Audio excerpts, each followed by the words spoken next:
নমস্কার, welcome back Thamma diary channel with another new recipe. আমি আজকে আপনাদের সঙ্গে একটা পটলের নতুন একটা রেসিপি নিয়ে চলে এসেছি আপনাদের সঙ্গে শেয়ার করার জন্য। আমি এখানে গ্যাসটা অন করে নিয়েছি আর এখানে আমি সরষের তেল পরিমাণ মতন দিয়ে দিয়েছি।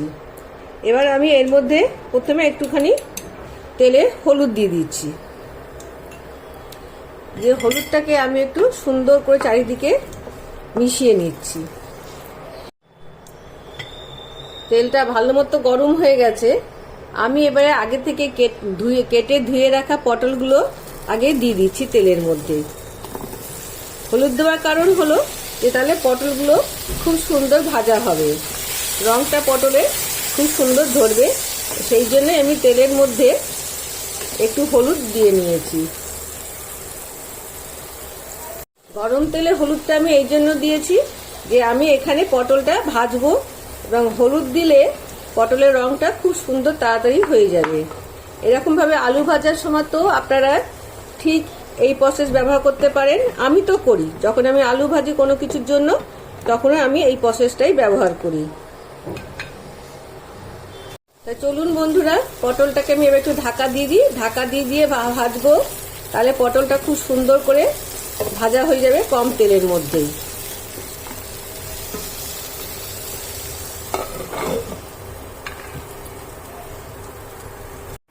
এবার একটু খুলে আমি দেখে নিই যে পটলটা কতটা ভাজা হলো।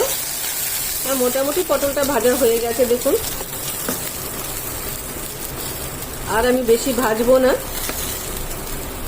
এবার আমি এটাকে নামিয়ে নিচ্ছি।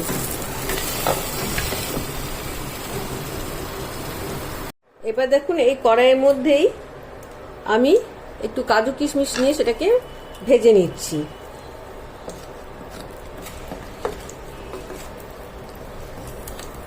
আর বেশি ভাজবো না।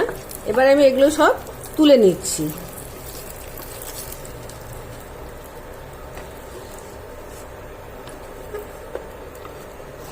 সবকে সুন্দর করে তুলে নিলাম। এবার আমি এই তেলের মধ্যেই ঘি দিচ্ছি। ঘিটা আপনারা আপনাদের যতটা পছন্দ হয় ততটা নেবেন। আমি তো এখানে 1 চামচ মতো ঘি দিলাম। এবার এর মধ্যে দিয়ে দিচ্ছি, আমি কড়াইয়ে দিয়ে দিচ্ছি 1 চামচ মতো গোটা জিরে। তারপরে দিয়ে দিলাম 2টো শুকনো লঙ্কা। তারপরে দিলাম 2টো তেজপাতা। এগুলো সব খুব ভালো করে গরম হয়ে গেছে। এবার আমি দিচ্ছি এখানে দিচ্ছি কিছুটা গরম মশলা, মানে একটু দারচিনি, 2টো ছোট এলাচ আর লবঙ্গ। আমি লবঙ্গটা এই কারণেই বেশি দিই সব রান্নাতে, যে রান্নাতে গরম মশলা পড়ে, যে লবঙ্গতে 10 থেকে 20% বেশি এসেন্স থাকে যে কোনো গরম মশলা চেয়ে, সেই জন্য আমি এখানে আমি সব জায়গাতেই লবঙ্গটা একটু বেশি দিই। এবার আমি এর মধ্যে দিয়ে দিলাম একটা মাঝারি সাইজের টমেটো।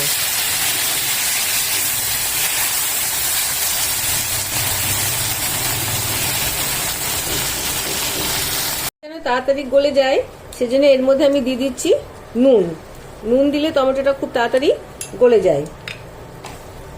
এবার একটুখানি এটাকে নাড়াচাড়া করব, ঢাকা দিয়ে দিচ্ছি। এর মধ্যে আমি এই টমেটোটার মধ্যে দিয়ে দিচ্ছি পরিমাণ মতো হলুদ। তারপর দিচ্ছি আমি কিচেন কিং মশলা, এই চামচের আমি 2 চামচ দিচ্ছি। এই কিচেন কিং মশলাটা ব্যবহার করলে একটা বেশ সুন্দর একটা টেস্ট আসে। এবার আমি এখানে দিয়ে দিচ্ছি 2 চামচ মতো কাশ্মীরি মির্চ। মির্চটা দিলে পারে রংটা খুব সুন্দর আসে। এবার আমি এর মধ্যে দিয়ে দিচ্ছি আগে থেকে ভিজিয়ে রাখা অল্প একটু, এই চামচের 1.5 চামচ মতো আতপ চাল। এটা কিন্তু গোবিন্দভোগ আতপ চাল আমি নিয়েছি। এই সব মশলার সঙ্গে আমি এটা খুব সুন্দর করে মিশিয়ে নিচ্ছি। এটা আমি স্লো ফ্লেম করে দিচ্ছি। এই সময় আমি ফ্লেমটা পুরো স্লো করে দিয়েছি আর একটা ঢাকাও দিয়ে দিচ্ছি। ফিরে আসছি আবার সেই 2 মিনিট পর ঢাকাটা খুলে যে কতটা সেদ্ধ হয়েছে বা চালটা কতটা রেডি হয়েছে। এই দেখুন বন্ধুরা, চালটা আমার খুব সুন্দর ভাজা হয়ে গেছে। এখন আমি এর মধ্যে পটলটাকেও মিশিয়ে দিচ্ছি। পটল, কাজু, কিশমিশ আমি সব এর মধ্যে একসঙ্গে দিয়ে দিচ্ছি। এগুলো সব খুব ভালো করে মিশিয়ে আবার এই ঢাকা দিয়ে দিলাম মিনিট 2-এর জন্য। 2 মিনিট পর আবার চলে এসেছি। এটা ঢাকাটা খুলে দেখি কতটা কি ভাজা হলো। হ্যাঁ, চাল আর পটল ভালো করে মিশে গেছে। এইবার আমি এর মধ্যে আর একটুখানি নুন দেবো, কারণ নুনটা তো তখন আমি দিয়েছিলাম অল্প একটুখানি, খালি টমেটোর মতন দিয়েছিলাম। স্লো টু মিডিয়ামে আমি দেখুন পুরো রান্নাটা করছি। যে কোনো রান্না স্লো টু মিডিয়ামে করলে খুব ভালো খেতে হয়, কারণ প্রত্যেকটা জিনিসের একটা নিজস্ব স্বাদ আছে, সেটা বেরিয়ে আসে। বেশি আঁচ দিলে ভেতর থেকে হয়তো হবে না, ওপর থেকে হয়ে যাবে। ভেতর থেকে কুক হবে না, কিন্তু ওপরটা কুক হয়ে যাবে। এইবার আমি এর মধ্যে দিয়ে দিচ্ছি পরিমাণ মতো জল। আগে থেকে জলটা আমি গরম করে রেখেছি, সেই জলটা আমি দিয়ে দিলাম।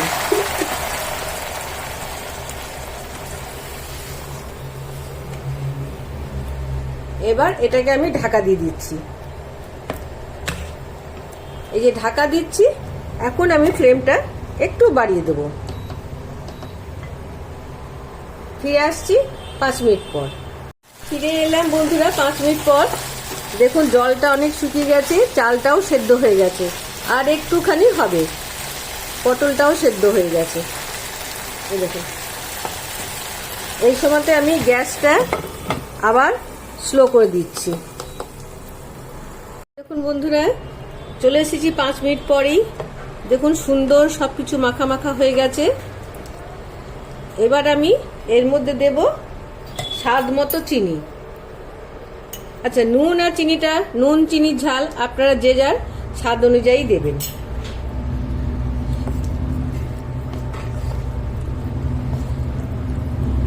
চিনিটা দিয়ে ঢাকা দিয়ে আবার এই স্লো ফ্লেমে কিছুক্ষণের জন্য রাখলাম, এই মিনিট 5। তারপরে আবার আসছি। চলে এসেছি আবার 5 মিনিট পর। দেখুন সমস্ত সুন্দরভাবে হয়ে গেছে।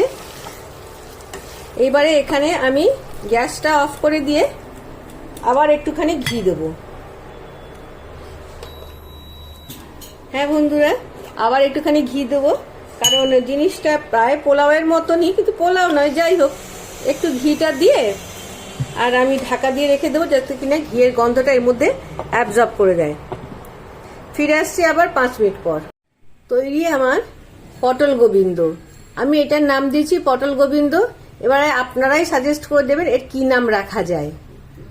খুবই সুন্দর হয়েছে, কারণ আমি এর আগেও অনেকবার এটা বানিয়েছি বাড়িতে, আপনাদের সঙ্গে আমার শেয়ার করা হয়নি, সেটা আজকে শেয়ার করলাম। আমার এই রান্নার রেসিপিতে আপনাদের কোথাও একটু কিছু ভালো লেগে থাকে তাহলে প্লিজ শেয়ার, সাবস্ক্রাইব, কমেন্ট করে আমার পাশে রাখবেন।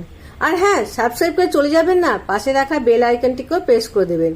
তাহলে আমি এরকম যখনই কোনো মজার মজার সুন্দর সুন্দর রেসিপি আনবো, সবার আগে আপনার কাছে নোটিফিকেশনটি পৌঁছে যাবে। আর আপনাদের মূল্যবান মতামতকে আমি ভীষণ গুরুত্ব দিই। আপনাদের যদি কোনো মতামত থাকে তাহলে প্লিজ কমেন্ট করে জানাবেন যে আপনারা কী ধরনের রেসিপি আমার কাছ থেকে এক্সপেক্ট করছেন, বা আমি বানাবো কী ধরনের রেসিপি সেটাও আমাকে বলে দেবেন। এতক্ষণ ধরে যাদের সাহায্যের জন্য, যে সমস্ত সাবস্ক্রাইব বন্ধুদের জন্যই আমি ইউটিউব চ্যানেল জার্নিতে এতদূর আসতে পেরেছি, তাদের সবাইকে অসংখ্য ধন্যবাদ। সব ভিউয়ার্সরা আমাকে সাবস্ক্রাইব না করে ভিউ করে চলে যাচ্ছেন, হ্যাঁ তারা প্লিজ একটু সাবস্ক্রাইব করে নেবেন। আপনাদের একটা সাবস্ক্রাইবার, একটা লাইক আমাকে খুব মোটিভেট করে আরও সামনে এগিয়ে যেতে, সুন্দর সুন্দর রেসিপি আনার জন্য। তাহলে আসছি বন্ধু, টাটা, নমস্কার, ভালো থাকবেন। আপনারা হয়তো ভাবছেন এত সুন্দর একটা মজার রেসিপি আমি কি করে বানালাম, তাহলে তো আমার সঙ্গে আমার এই ইউটিউব জার্নিতে থাকতে হবে, এবং আমি এইটার সঙ্গে একটা লিঙ্ক দিয়ে দিচ্ছি, সেই লিঙ্কে আপনারা প্রেস করবেন এবং আপনারা জানবেন আমি কি করে বানালাম। তাহলে চলুন দেখে নিন আমি কি করে এই রেসিপিটা বানিয়েছি।